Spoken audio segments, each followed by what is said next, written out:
Hey y'all, so my job is fairly easy, but I'm gonna read you something that happened to me a couple days ago. All right. So I got a call from the company's 800 number. I got on the phone barking off with no space or punctuation between words. He belittled me and said he was speaking the same language I'm speaking when I couldn't understand a word he said. I'm reading this off an email because I emailed it to some of my coworkers. He was looking for prices on a 10 by 10 or a 10 by 15. I mentioned I have a 10 by 10 climate controlled, which then he says, no, it needs to be an outside drive up unit. Okay, fine. So I tell him the closest I have available, because I don't have everything available, is a 10 by 20 drive up unit for $188. Mind you, we're in Rancho Mirage, California, so I don't know what the median household income here is, but everybody's driving around Bentleys and shit. So then he says, that's too much. That's too much. What's included with the 188? I said, what do you mean, what's included with the 188? He says, is there 24-hour access? I said, nope. You get access from 6 a.m. to 9 p.m. Nothing else is included with the 188. He says, I'm speaking the same language you're speaking. What's included? Is there tax? Is there a lock fee? What's included? I mentioned the lock for $19.99 plus tax and the insurance if you were to get insurance. He says, no, that's too much. It's a scam. So then I continue on. I said, in the email, this is what I'm saying. So I don't know what else the customer said because I just hung up on the dude. The thing is, I don't need that sort of belligerent negativity in my life. It's bad enough I'm married to someone who doesn't support my dreams of being the Filipino Simon Cowell. She wants me to continue being Randy Jackson. Real shit. Yo, so I got a friend, right? He's homeless. And I didn't know he was homeless until recently when he decided to come to my facility and rent a 5x5 unit. Problem is, if he's homeless, he ain't got a job. Right? He ain't got a job. He was able to pay for that first month because it was like $1 to move in. But the problem is now is he cannot come up with the funds to pay his second month's rent. Now, mind you, this is what he has in there. A couple of tower fans. He's got PlayStation Pro in there. And on top of that, so he his backpack full of stuff, including his wallet, while he was at the shelter, it all got stolen. And guess what else was in that backpack? The keys to his locker. So now he can't even come over and grab his stuff. I'm advising him to grab his stuff and try to find a way to pay down the balance. But he can't even do that. Makes no sense to rent a locker, rent a unit, when you don't know if you're going to get the next paycheck or where it's coming from. Stupid, bro.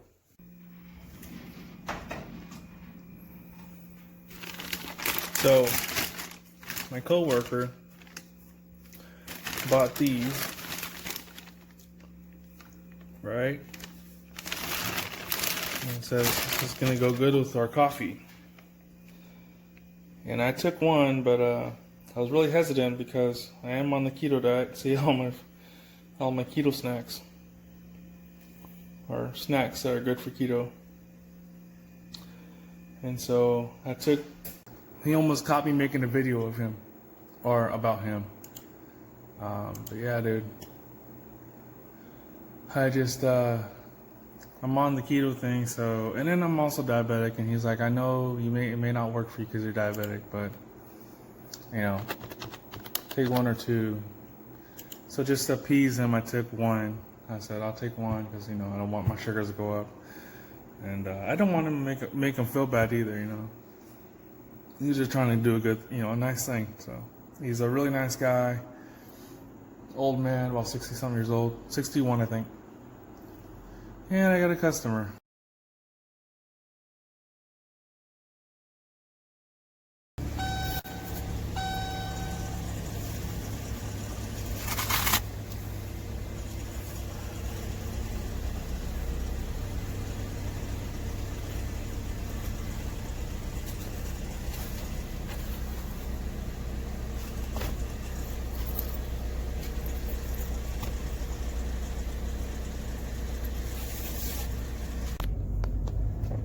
So I was at the gym, and as I walked in, I seen the girl behind the counter.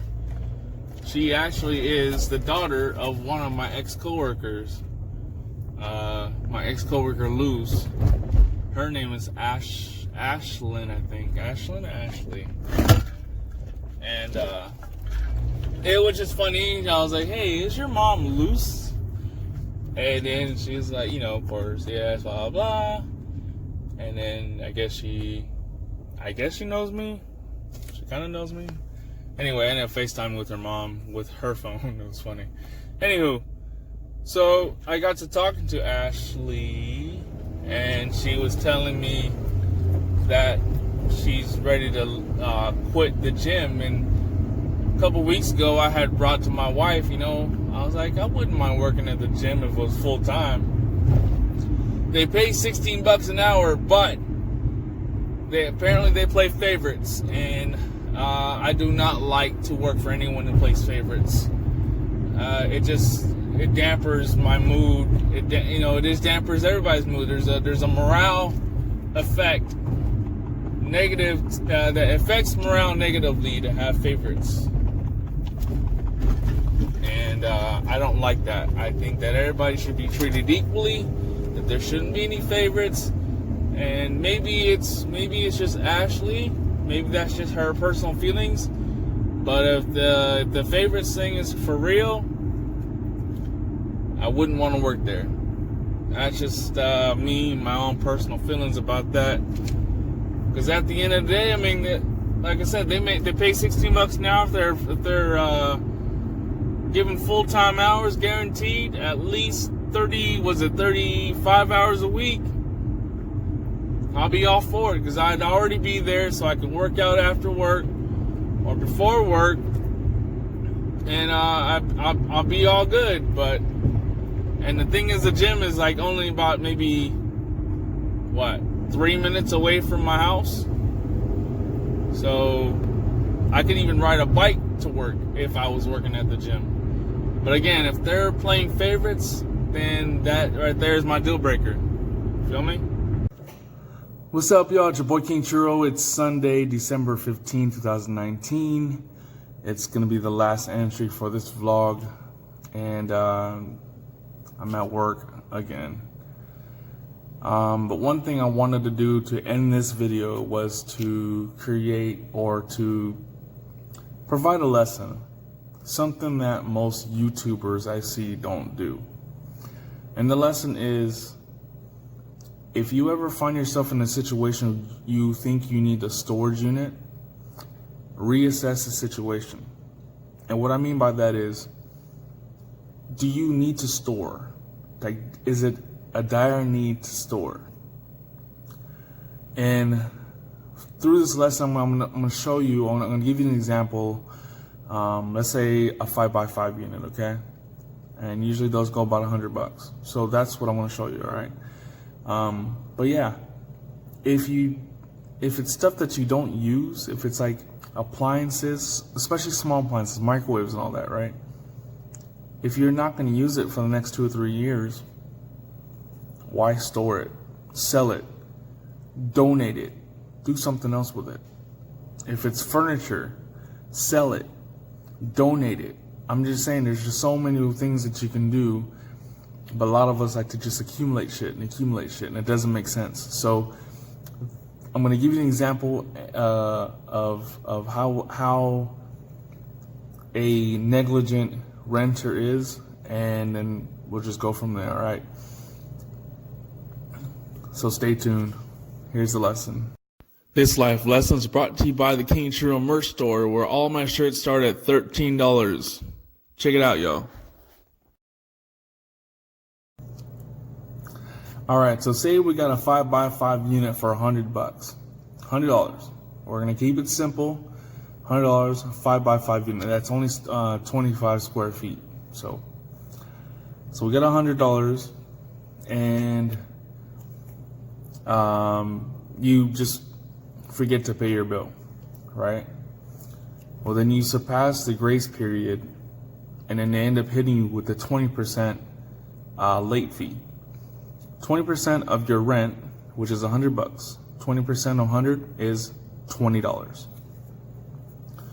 So then you end up with the $20 late fee, and then you somehow forget again that you need to pay that bill. So it goes from 100 to 120. So then you get hit with a second number 2 late fee. But then this time they're lenient and they give you a 10% upcharge or a 10% late fee. So now you're at $130. Then you go that whole month without paying. So then they hit you with another 20% lien fee, not a late fee, a lien fee. Now they're them driving the point home that you need to pay your bill. So they hit you with the 20% late fee. Again, 20% of $100 is what? $20. So now you're at and then not to mention that since you've gone over the next month, they charge you another $100 because again, that's your monthly rent, $100. So now you add all that together. Now we're at $250. Well, then to drive the point home again, you forget to pay your bill. You don't want to pay the $250, right? You start at $100, and then now you're like, fuck this, I'm not gonna pay no $250. All this shit I have in there is not worth it. Okay. So then they charge you another 20%, which is another $20. So now you're at $270, and at this point, lien 1 and lien 2, they're just gonna hit you with a lien sale, meaning they're gonna auction your shit off. Whatever the fuck you have in there, they're auctioning it off. So the lien sale, let's say they charge you $130. That's I think that's pretty average. $130 is what the lien sale, or basically they're charging you a fee to auction your shit off. And the only reason why they're auctioning it off is because they need to make up for what you did not pay. So you put all that together, you put your $100 that you owe that first month, the $20 for the late fee, the $10 for the second late fee, and see the $20 for the first lien fee, and of course the next $100 for the second month, and then another $20 for the second lien fee, and then now the $130 for the lien sale, basically the fee to put your shit in auction. Now you're at $400. $400. So now you have to think about it, like, man, I started out $100, or I could have not had to pay anything because I didn't have to store anything. And that's what I'm saying, you have to reassess your situation now. So now you owe this huge debt of $400, and let's say it goes to auction, and a lot of people, like, they honestly believe that their shit's gonna go for thousands of fucking dollars. We've seen storage wars. We know how much. Like, no, dude, they're not. You have bullshit in there. If was it on Friday we had an auction, and this lady had a 10x10. She didn't pay none of her fucking her bills, her late fees. Called her for 3 or 4 months straight. Nothing. We couldn't get a hold of her at all. Her shit went for $10 in the auction. She still owes $970.07. So let's go back to our little situation here, right? So you owe $400. Let's say they go, can we get 10? Can we 20? Can we? It goes to $50. Let's say so it auctions off at $50. Guess what? You still owe $350. And yes, we are gonna call you and we're gonna ask you, when can you pay the $350? You're gonna say, well, I don't want to pay. You already auctioned my stuff off. I don't have nothing to pay for now. Well, you do. You made a commitment to rent a unit for a 5x5 for $100 a month. You did not want to pay not one bit. Okay. So now you owe $350. It doesn't get paid. Once we clear it out of our system here at the store, it goes to your collections, or it goes to collections. And then what does collections do? They gather all your information, and then they hit you with hit you in your credit. So if you don't have credit to begin with, well, I guess you ain't gonna. But anyway, again, the lesson here is if you don't need a store, don't store. There's no point. Just find another way to, organize. But no need to store if you don't need to. It's your boy King Churro. I hope you learned a lesson for future reference, at least.